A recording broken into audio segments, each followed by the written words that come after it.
Mr.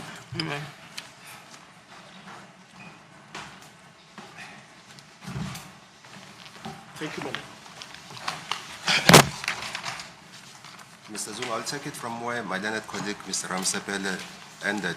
There's few questions regarding the issue of Detective Masemola. ngizothatha la agcine khona-ke umnumzana olamsipile kunemibuzo nje embalwa-ke mayelana nodaba lwakhe lo-Detective Masimula.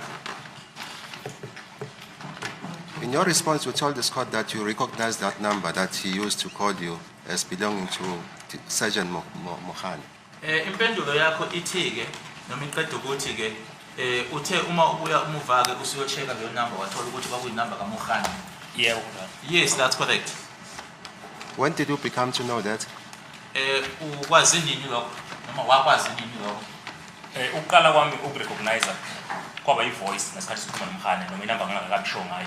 The first time I started to recognize, although the number I was not certain about, it was the voice. Yeah. Then after la efona ethi uchecka uZondo, ushuza iZondo. And then thereafter, it was at the time when he contacted me saying that he was checking or looking for Zondo, shoes. Ngesikhathi ebuza ukuthi ushuza ungabani sibonga ngesikhathi ebuyela kushuza ezothi mina ngimnikeza inamba kashuza. That's when he wanted to know what Zondo shoes' surname, and then thereafter he contacted Shoes saying that I gave him the number. Where did you meet him? Wahlangana kuphi naye? That is Sergeant Mohane. Where did you meet him? Mohane. Mr. Mhane. I don't understand the All question. right, let me rephrase the question. Did you at some point after your arrest by Sergeant Mabena meet Sergeant Mohane? Emuva kokuthi usuboshiwe uyena uSergeant Mabena, ngabe kukhona yini la owahlangana noMohane khona? Wayekhona uMhane nguye wayedrive imoto. Mohane was there, he was the driver of the vehicle. You mentioned something about his voice. What about his voice? Yes, ngithi ngasikhathi nginaye manje sifika elobeni eseleni eCaptain Park. Ngithatha sikhuluma personal because ngaqala ngare-recognize le voice ibingifonela nangu umuntu. Now I'm referring to the time when we were now in Kempton Park, when he was placing me in the cell. That is when I then recognized the voice, that this is the person that I was talking to over the phone. Talking over the phone about what? About a rape case. Sikhuluma ngalo icala le-rape.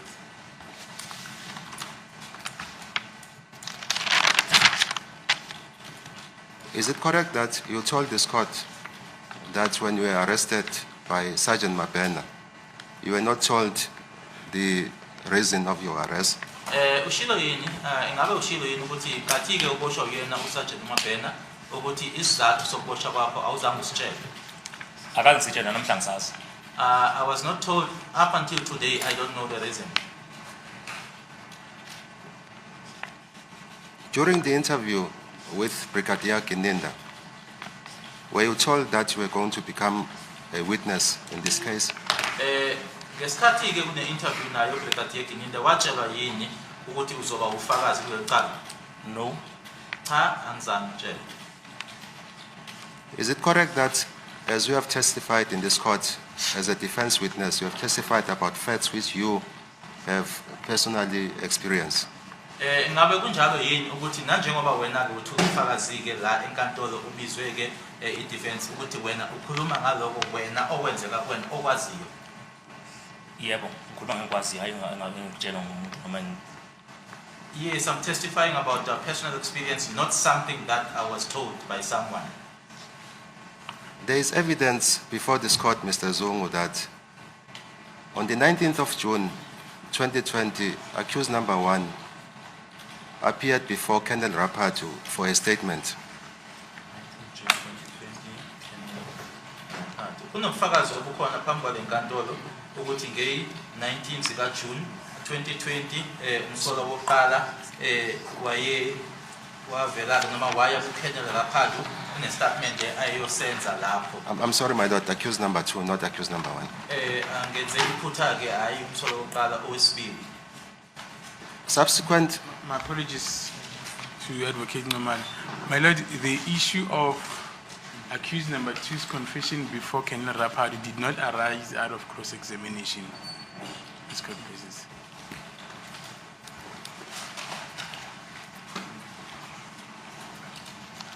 May I rephrase the question, my lord? Thank you. Yeah, rephrase it because there's an objection.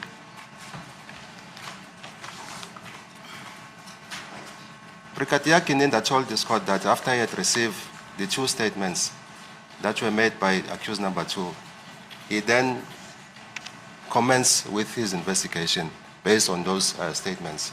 You understand that? uBrigadier Kininda ubufakazi bakhe ke phambi kwalenkantolo wathi noma watshela lenkantolo ukuthi ke emuva kokuthi ke athole istatement ezimbili ke namsola wesibili kula uphenyo lwakhe lwaqala khona. Again, my lord, my apologies, Advocate Noma. These are new matters. It did not come out as a result of cross-examination of this witness. It is what Brigadier Kininda said before this court. I'll leave that issue for argument, my lord. I'll leave it out. You told this court that when you met Brigadier Kininda on a Monday at the boardroom in Kempton Park, he only asked you if you knew Mthokoziseni Mapisa.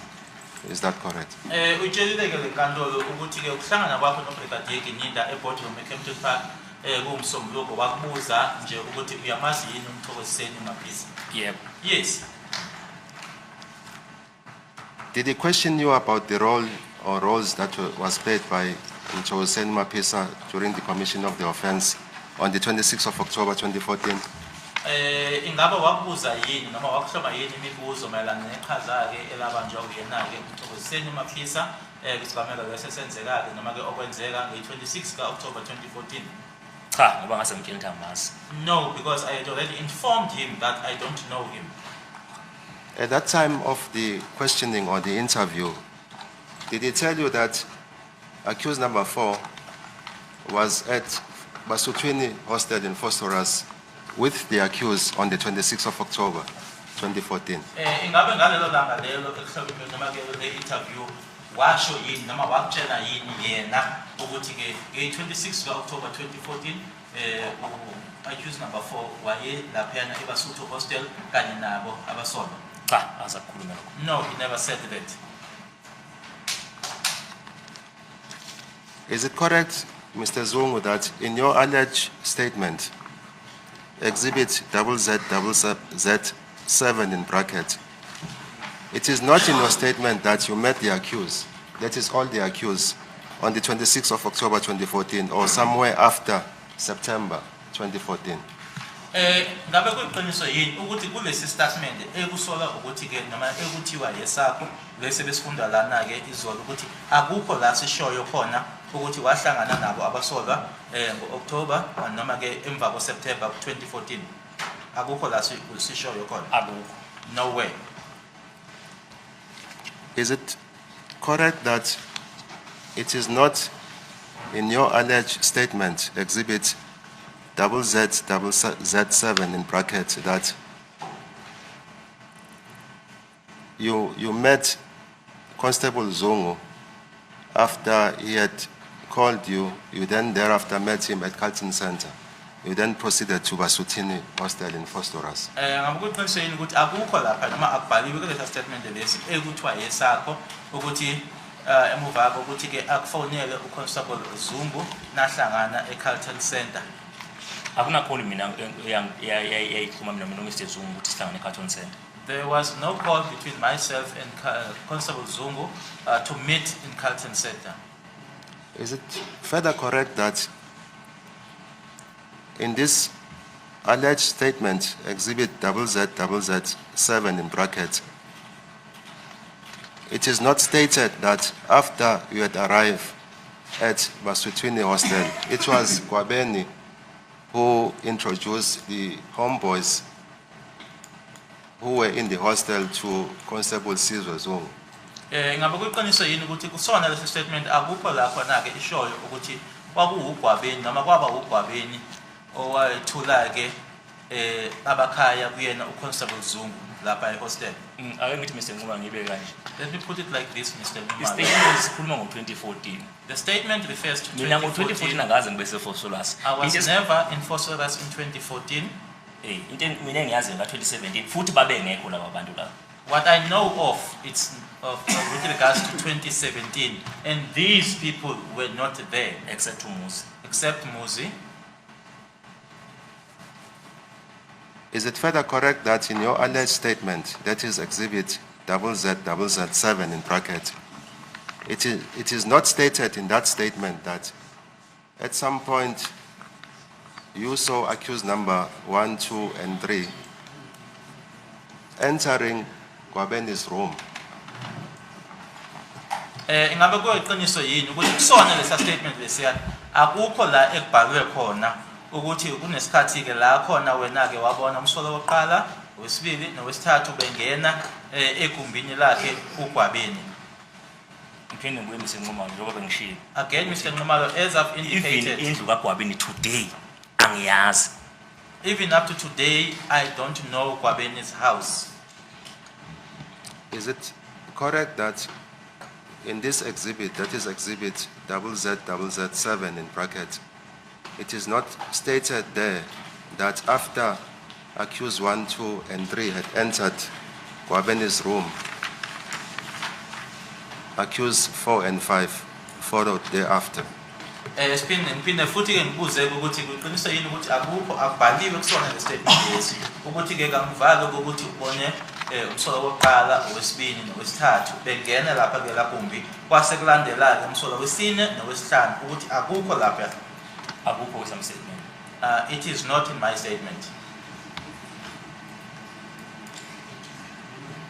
Is it correct that it is not in this alleged statement, that is, it is alleged that you made, that is Exhibit ZZZ7 in bracket, that at some point you saw the accused, that is accused 1, 2, 3, and 4, departing in a Polo hatchback which was allegedly driven by accused number 5?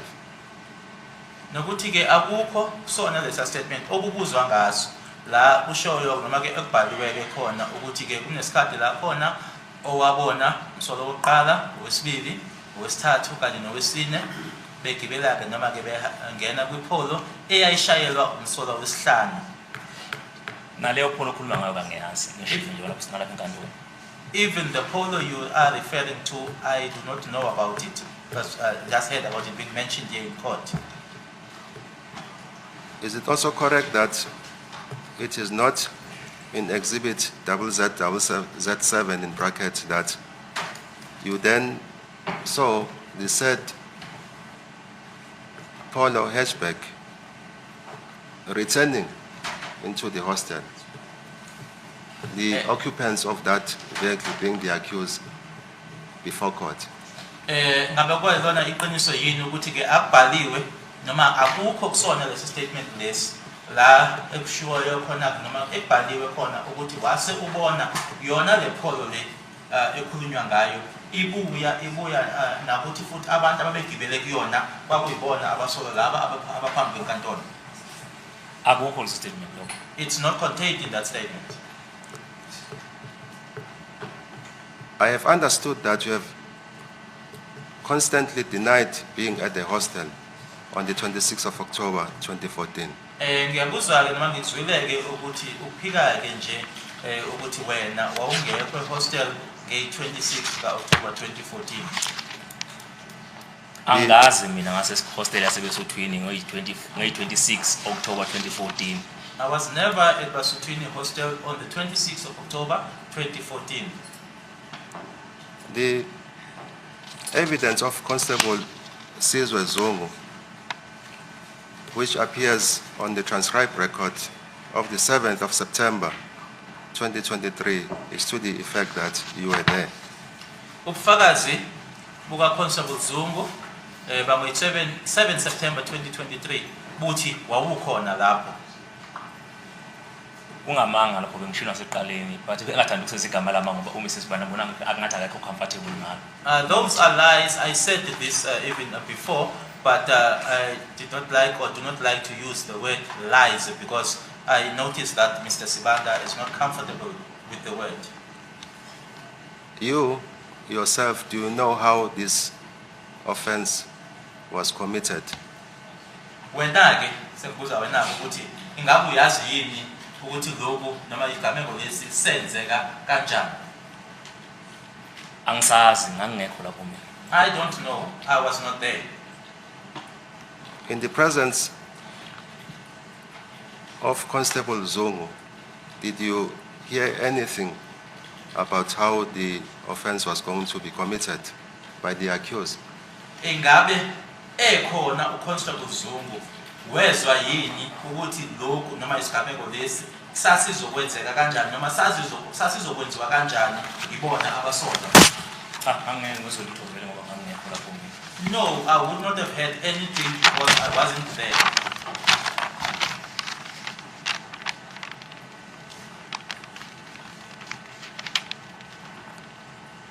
In your presence at the hostel, did you see any firearms?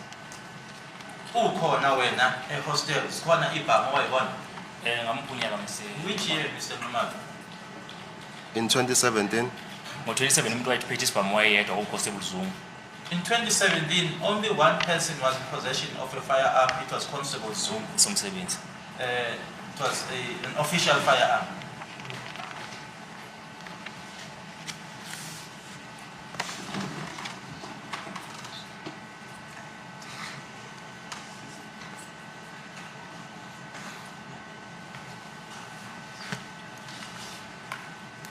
in the meeting with Brigadier Geninda on a Monday, because the alleged statement is dated the 21st of July 2020 at 1500 hours 15 minutes. Did he ask you the following questions? That you know and understand the contents of this statement, It's dated 21st July 2020. 2020.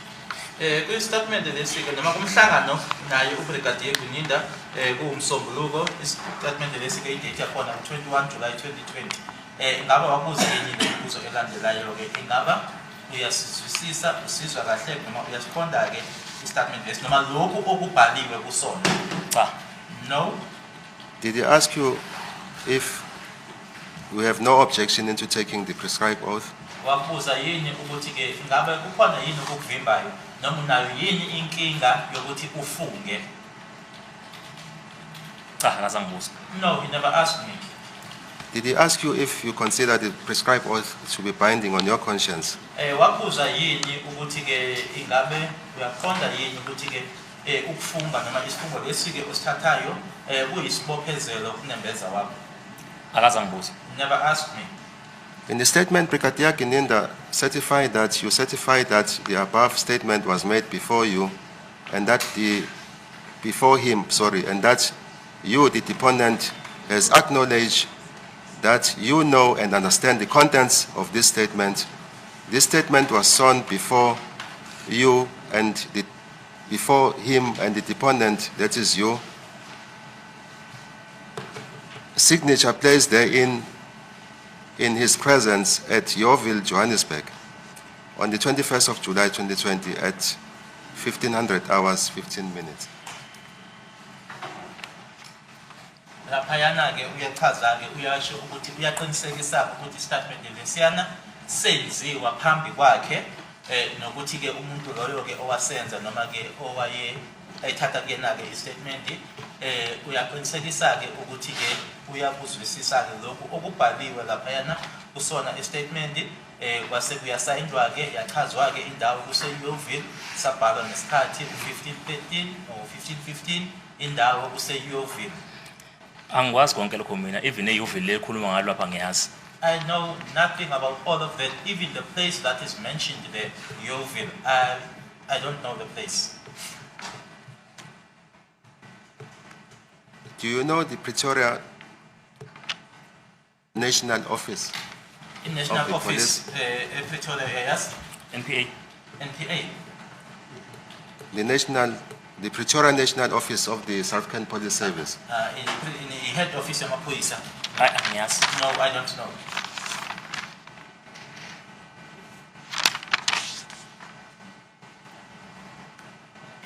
You told this court that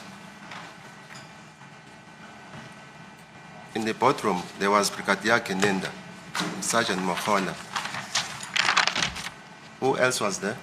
Ushilo ukuthi kwakuno Brigadier Geninda eBoardroom, Sergeant Mukhula, ubani abanye abekhona? Umhane, Ukane, Umabhena, Mabena, uBelinda, Belinda, Uyende. and Yende. Who was questioning you Ubani at that bekhuluma time? imibuzo? Babekhuluma bonke. All of them were talking.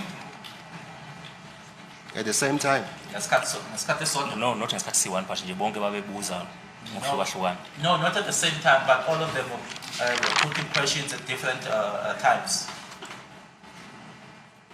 It was questions relating to what? Kwakuyimibuzo emayelana nani? Imibuzo nje eyadlula kakhulu yayidlule ngoNtanzi noMuzi waqala bangibuza ukuthi mhlawumbe akukho abangitshena khona noma mhlawumbe engakuzwa. Okay.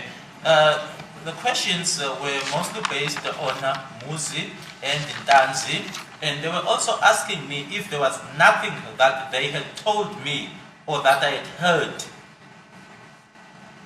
Ngokufaka senzomiwa from uMuzi noMafika noGwabini. with regards to Meyiwa's death from Muzi, Mafika, and Gwabini. Ngoba bathi ngokusho kwabo bathi kwakuyicula abelicula bona boyi-2. Because according to them, they were saying that that was the hymn from both of them. In other words, that was what both of them were saying.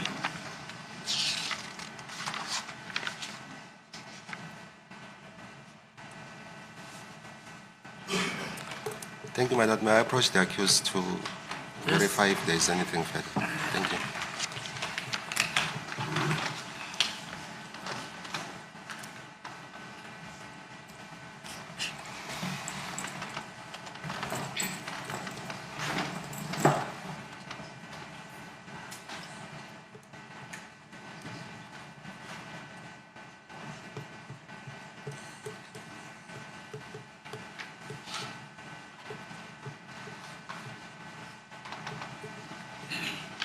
Thank you, my lord, for the court's indulgence. I have no further questions. Okay, thank you.